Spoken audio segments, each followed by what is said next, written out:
Bismillahirrahmanirrahim. Assalamualaikum warahmatullahi wabarakatuh.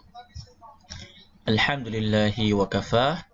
Wassalatu wassalamu ala nabiyina al-mustafa wa ala alihi ahli sidiki wal wafah. Ayuhat tullab wa talibat, a'adzakumullahu jami'an. Uhanni lakum bihululi hadha asy-syahr al-mubarak, yakni syahru asy-syawwal.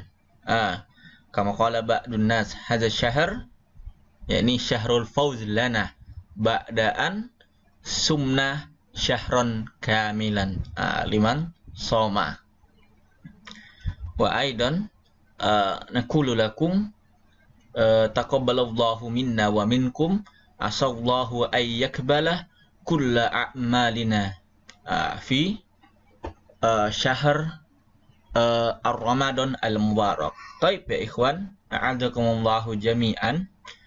Nuwasil darasana al-yawm. Al-an mazilna ma'a madah al-ma'kulat al-muharramat. Taib, santri-santri sekalian yang dimuliakan oleh Allah Subhanahu wa taala. Masya Allah ya, kita bertemu kembali setelah menjalankan ibadah puasa dan Lebaran Idul Fitri. Ini Ustadz kira pelajarannya udah selesai ketika bulan Ramadan, ternyata masih ada lagi ya. Ini kebetulan pelajaran kita belum habis, masih ada sedikit ya yang perlu dipelajari sebelum selesai dari buku kita ini. Ustadz ucapkan kepada semua, taqabbalallahu minna wa minkum. Mohon maaf lahir dan batin. Taib, kita lanjutkan pelajaran fikih kita, masih di makanan-makanan yang diharamkan ya. Sekarang yang ke-8, makanan yang diharamkan adalah makanah khobisan. Segala sesuatu yang menjijikkan. Ini khobis ini artinya menjijikkan. Dalilnya apa? Ini surah Al-A'raf ayat 157, wa yuharrimu alaihim al-khobais, dan diharamkan atas mereka sesuatu yang khobais, sesuatu yang menjijikkan ya. Haram, tak boleh kita makan. Misalkan contoh hewan yang menjijikkan ya, ulat, belatung. Ada yang mau nggak ngelihat belatung? Ngelihatnya aja udah jijik, bikin muntah, apalagi dimakan ya. Yang seperti contoh-contoh hewan seperti ini, seperti belatung ini, hukumnya haram dimakan ya, karena termasuk hewan yang menjijikkan. Lalu yang ke-9, mayulhikuhud doror bis-sihah. Hewan-hewan atau segala sesuatu, tidak hanya hewan ya, segala sesuatu yang membahayakan bagi tubuh kita. Dalilnya apa? Ini surah Al-Baqarah ayat 195. Wala tulqu biaidikum ila tahlukah. Janganlah kalian itu membawa diri kalian kepada kebinasaan. Ini contoh-contoh hewan yang diharamkan itu. Seperti yang punya bahaya, ikan buntal ya. Ikan buntal ini mengandung racun ya. Jadi nggak boleh dimakan ya, kecuali sudah dikelola dengan benar. Soalnya ini Ustadz pernah dengar ini, banyak orang mati karena karena memakan racun yang ada di ikan buntal. Kecuali orangnya itu bisa mengelola ya, bisa menghilangkan racun yang ada di ikan buntal ini, maka boleh dimakan. Kemudian juga sesuatu yang berbahaya itu seperti rokok ya. Ini rokok ini termasuk Muhammadiyah ya, ulama-ulama di Arab Saudi. Kemudian Ormas Muhammadiyah, Wahdah, dan sebagian ya, mereka ini semuanya ini mengharamkan rokok ya. Karena ini jelas ya, nggak usah dibicarakan lagi ya, rokok itu berbahaya bagi kita. Bahkan ditulis di bungkusnya rokok itu membunuhmu. Ini dia. Sementara Al-Quran melarang bagi kita untuk menjatuhkan diri kita kepada kebinasaan atau membuat diri kita ini bahaya. Salah satunya dengan merokok ya. Ingat ya, rokok itu haram ya. Kalau ada ustadz atau ulama yang mengatakan rokok itu halal, berarti apa? Ulamanya merokok, makanya mereka tidak mau mengharamkan rokok karena mereka merokok ya.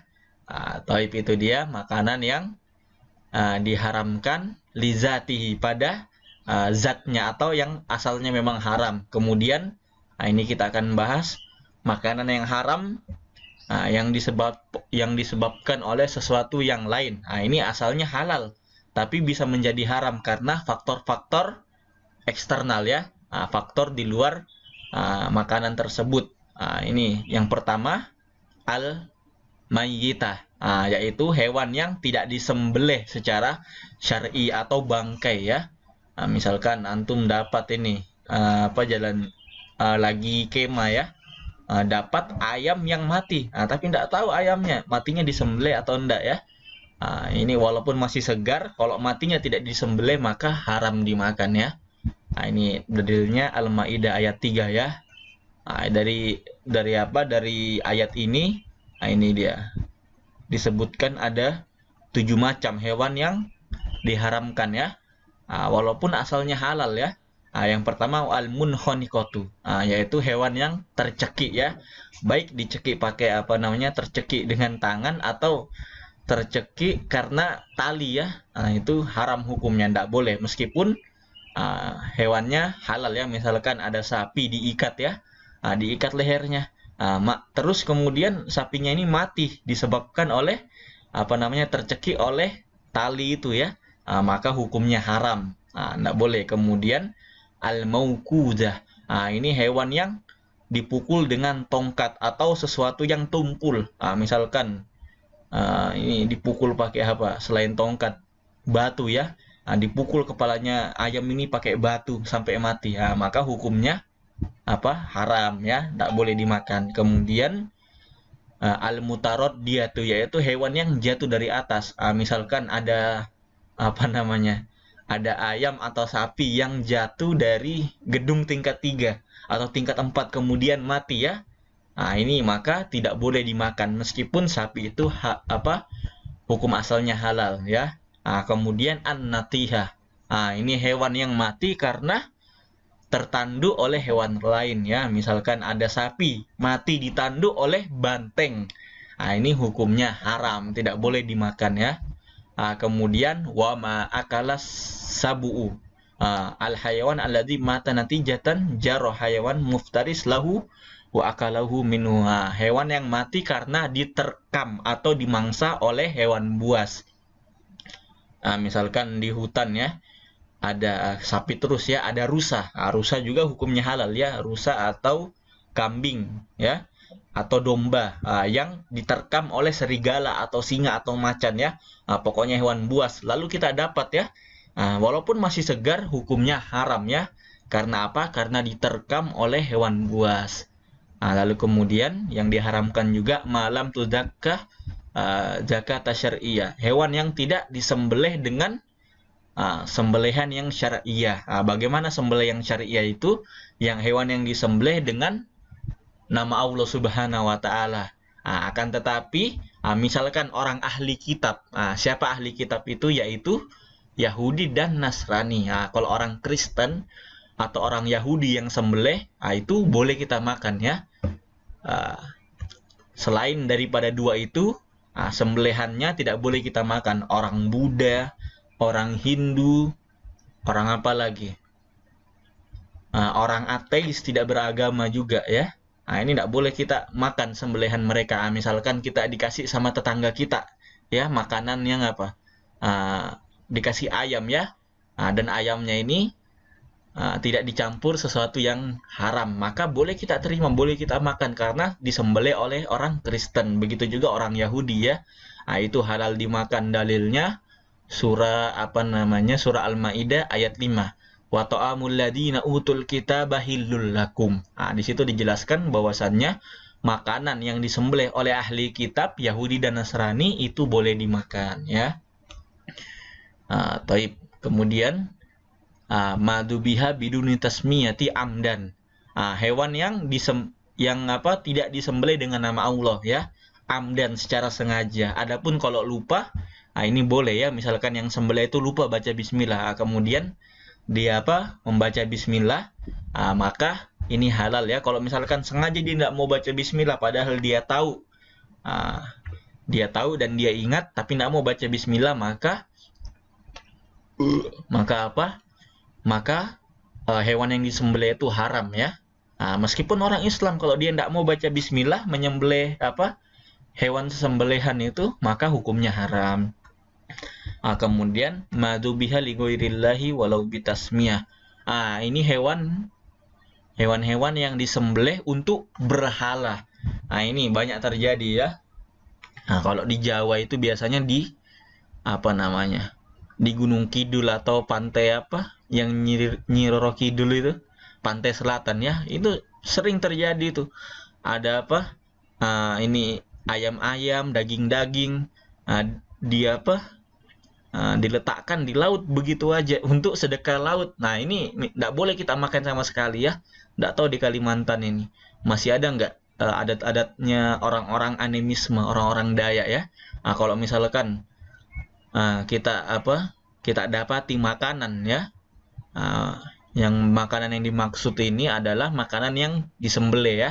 Ini para ulama ada yang berpendapat bahwasannya kalau makanan yang dipersembahkan untuk berhala, misalkan untuk dihanyutkan ke laut atau untuk dewa-dewa itu, yang daging-daging itu diharamkan. Adapun yang buah-buahan itu dibolehkan ya. Ini pendapat pertama. Pendapat yang kedua, sama sekali kita tidak boleh memakannya, baik buah-buahan, sayur-sayuran maupun yang dagingnya. Kalau yang daging jelas haram. Kalau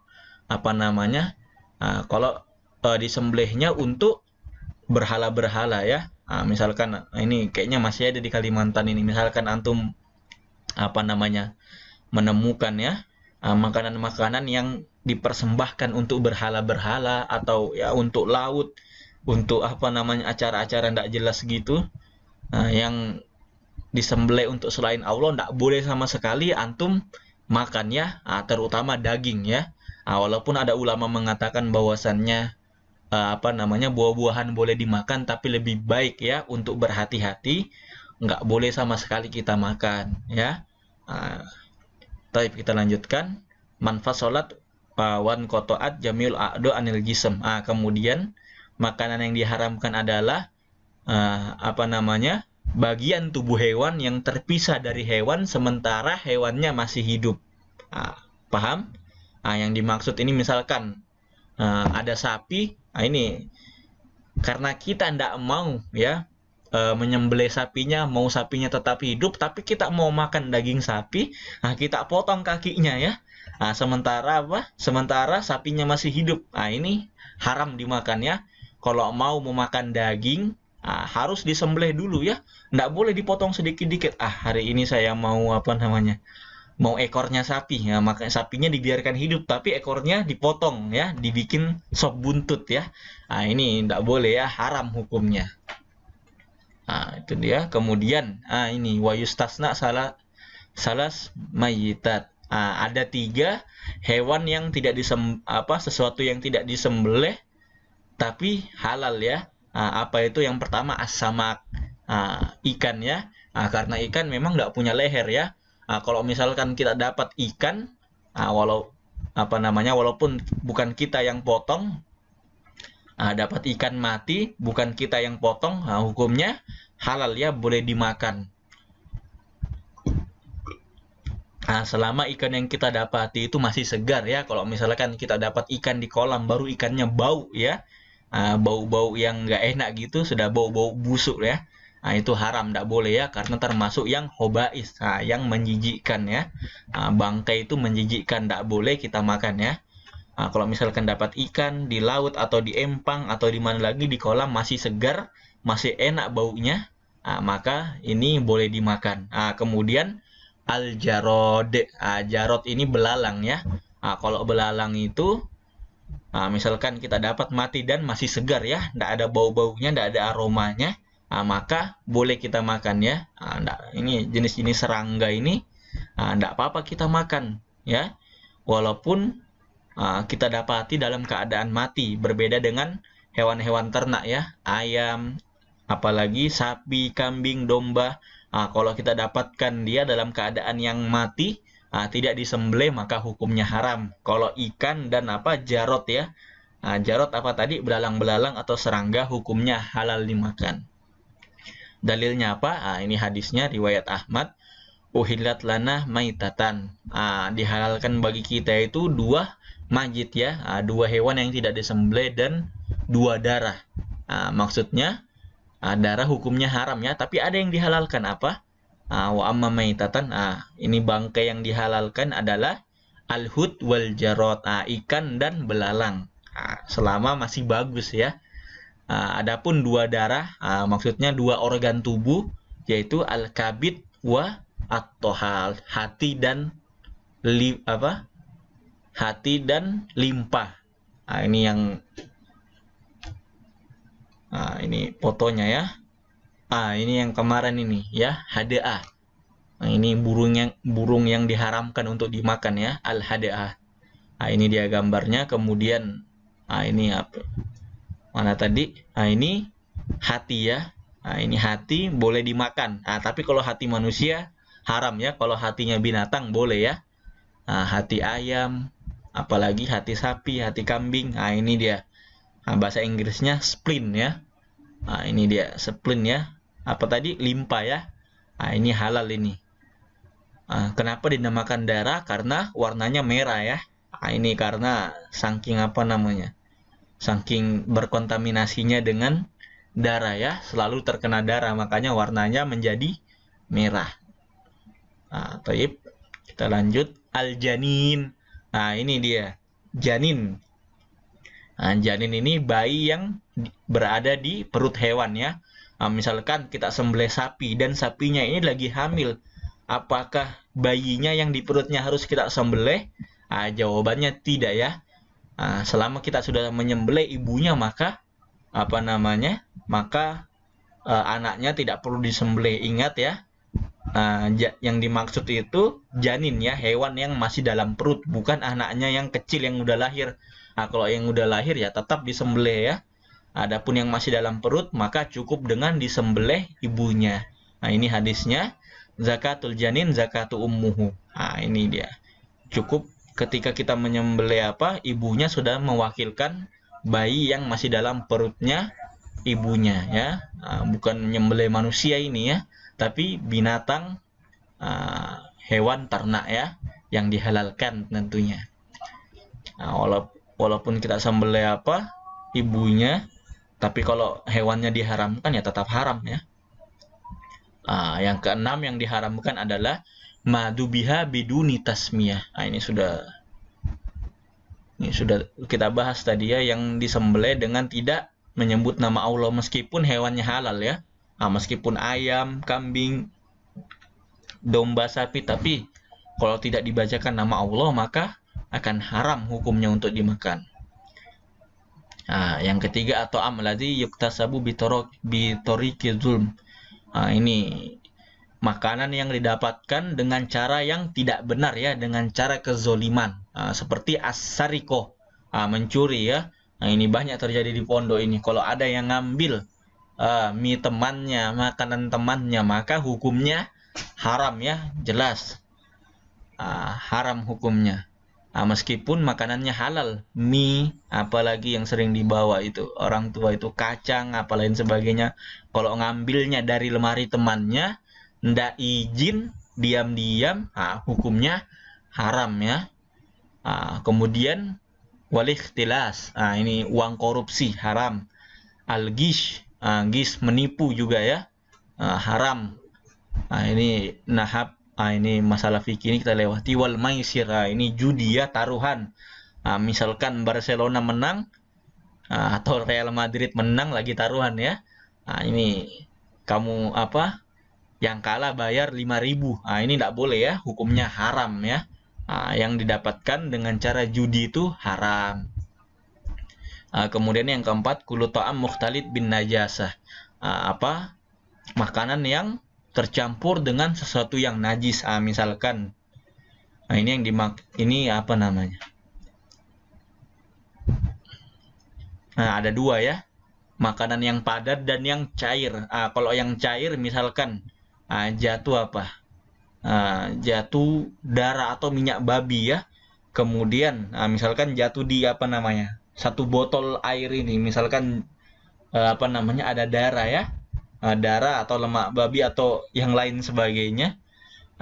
Jatuh di benda yang cair ya, seperti minuman ini. Maka hukumnya haram ya karena bercampur dengan najis. Tidak boleh diminum.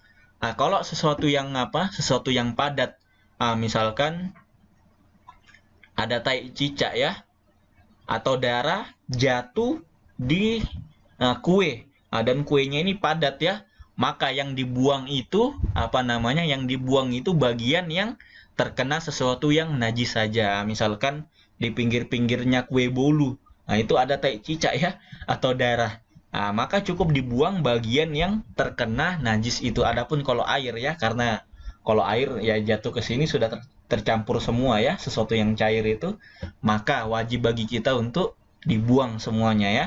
Karena kalau benda yang cair kena sedikit sudah tercampur semua. Kalau sesuatu yang padat itu sebaliknya ya. Misalkan di apa tadi kue bolu atau di sini nih apa namanya? Al-asal ya. Asal itu apa namanya? Madu ya, karena madu itu termasuk benda apa namanya setengah padat ya. Misalkan kena bagian pinggir maka yang dibuang di pinggir aja atau yang kena najis tersebut ya. Nah, ini kalau masih sempat kita lanjut di apa pertemuan depan ya. Tentang hikmah daripada makanan halal dan makanan haram. Ini saja yang Ustadz sampaikan, lebih kurangnya mohon maaf. Hadanallahu wa iyyakum. Subhanakallahumma wa bihamdika asyhadu an la ilaha illa anta astaghfiruka wa atubu ilaik. Assalamualaikum warahmatullahi wabarakatuh.